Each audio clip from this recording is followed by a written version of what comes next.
The following tech leaders perfectly embody the 7 deadly sins, and I'll be going over them all, starting with pride.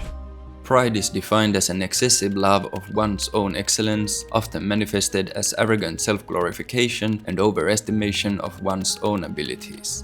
The leader who has time after time promised the moon and the stars but ended up under-delivering is Elon Musk.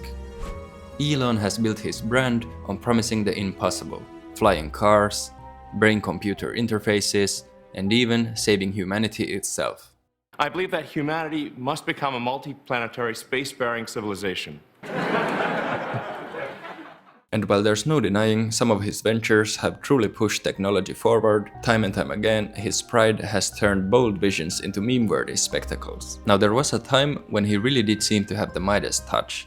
Every tweet moved markets, Tesla stock was soaring, and SpaceX was teasing Mars colonization.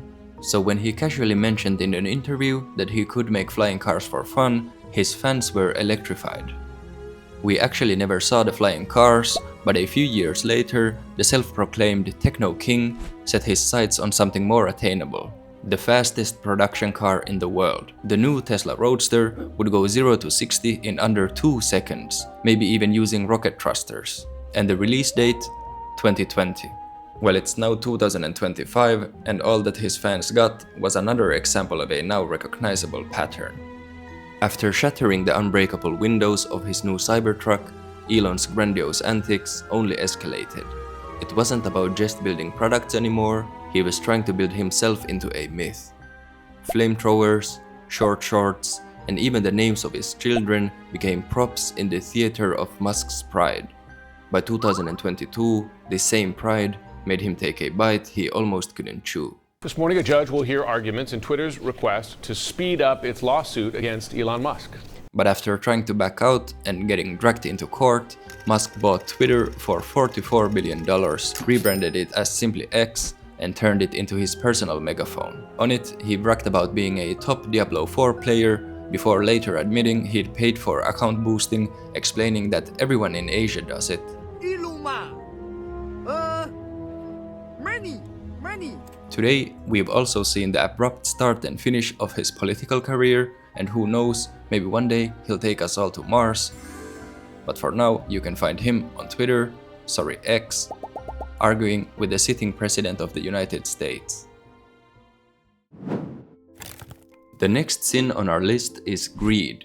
Greed is defined as a selfish desire for more than one needs or deserves, often money or power. And the leader who has constantly ignored the needs of others for his own personal gain is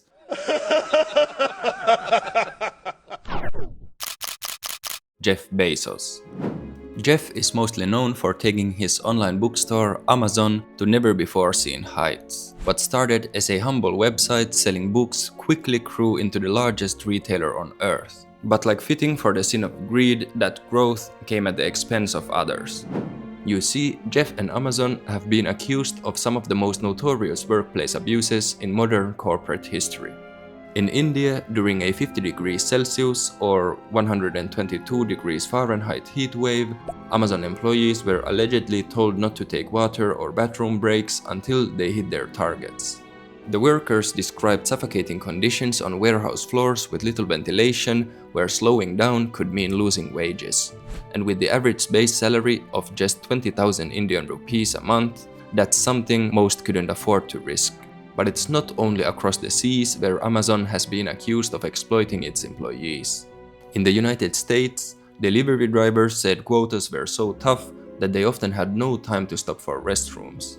Many resorted to urinating in bottles, and some even reported defecating in bags just to finish their routes. Amazon initially denied the claims, but under pressure, the company admitted that drivers sometimes do face situations where restrooms are inaccessible.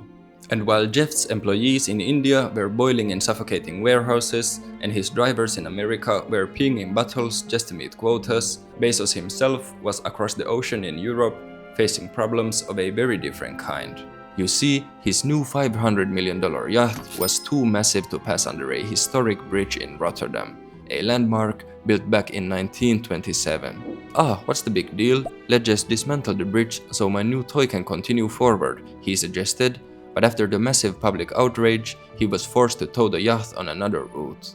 And if that wasn't enough, just this year, he shut down parts of Venice for a lavish wedding, with billionaires and celebrities sailing in on yachts to celebrate his second marriage. These spectacles only fueled the growing dislike for Bezos, a man who once sold books online, now recognized as the face of corporate greed on a global scale.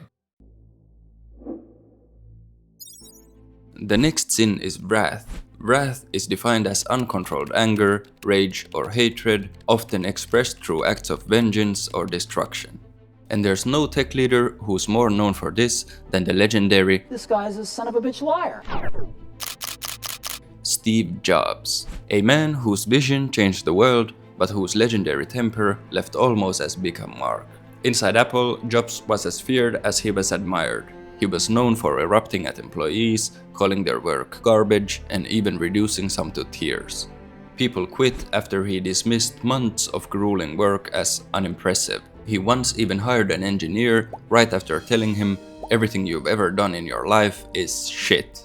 And during an Apple event, Jobs grew so frustrated when a demo camera stopped working that he tossed it aside and barked at his team to fix it. A perfect display of how quickly his perfectionism could turn into fury. And this fury wasn't confined to Apple's walls. Whether it was over billion-dollar products or fruit shakes, Jobs' anger came fast and hard. At a London hotel, he reportedly called his 5-star room a piece of shit and left the premises. The legendary designer Johnny Ive also shared a story from Whole Foods where Steve had snapped at a worker for making his smoothie the wrong way. Steve Jobs embodied wrath not just through his outbursts, but in how he used anger as fuel. It helped drive Apple's comeback, but it also left a trail of broken relationships. Next up, we have envy. Envy is defined as jealousy over the success of others, often expressed through resentment or imitation. And no leader is keener to imitate than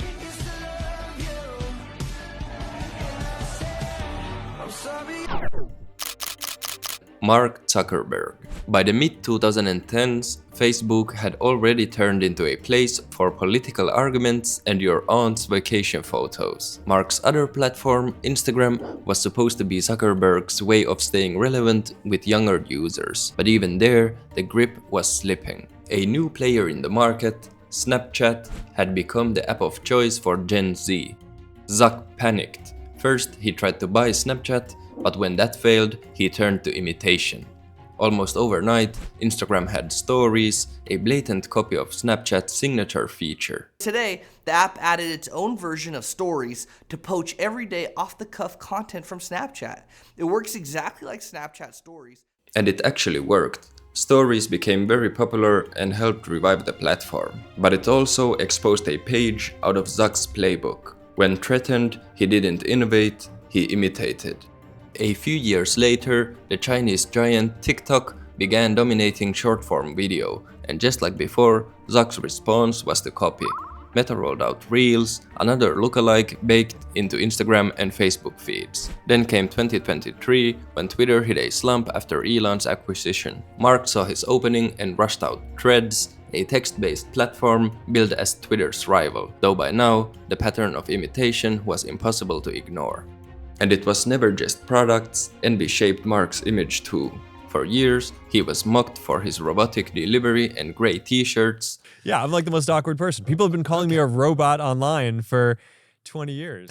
Suddenly, he started training MMA, posting sparring clips, and posing with UFC fighters. Even his wardrobe shifted towards something sharper and younger, as though he was chasing the cool factor that honestly, he never had. Our third to last sin is lust. Lust is defined as an excessive craving for sexual pleasure or indulgence, often pursued without regard for boundaries or consequences. And when it comes to lust, no one can match the drive of, You know what? What?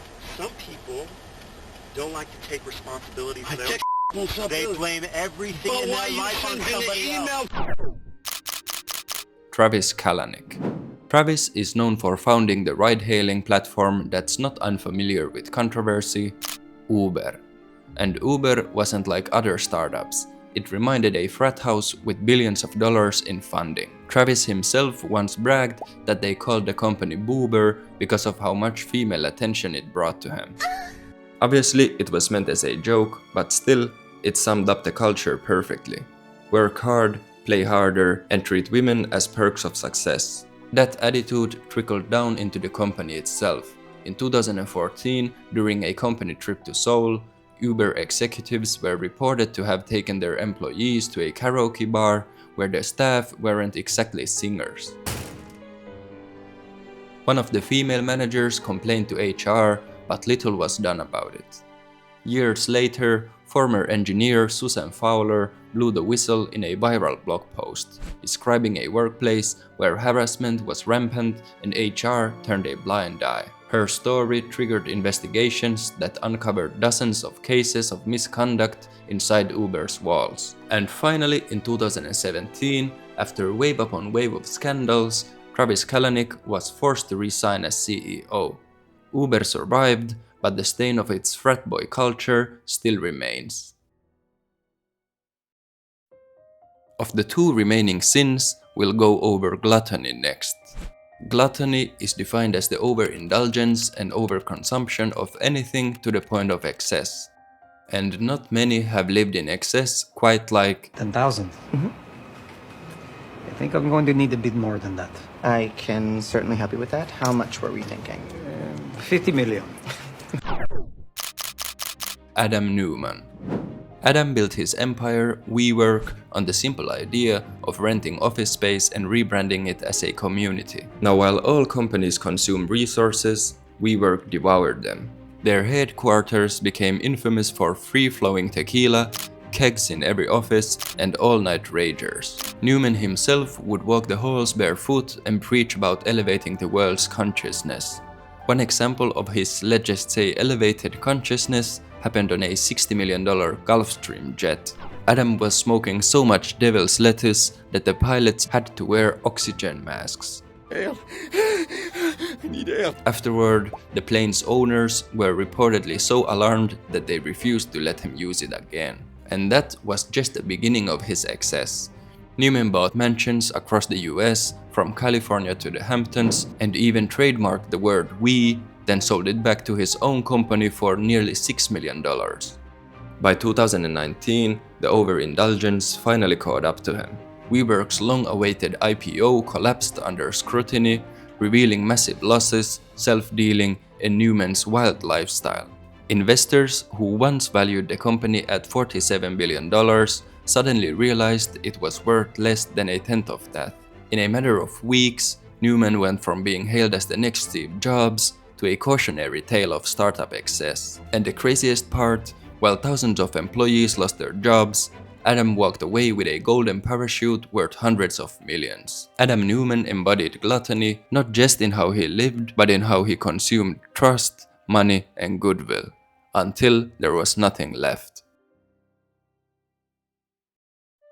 Our final sin is sloth. Sloth is defined as habitual laziness, idleness, or a failure to act when action is needed.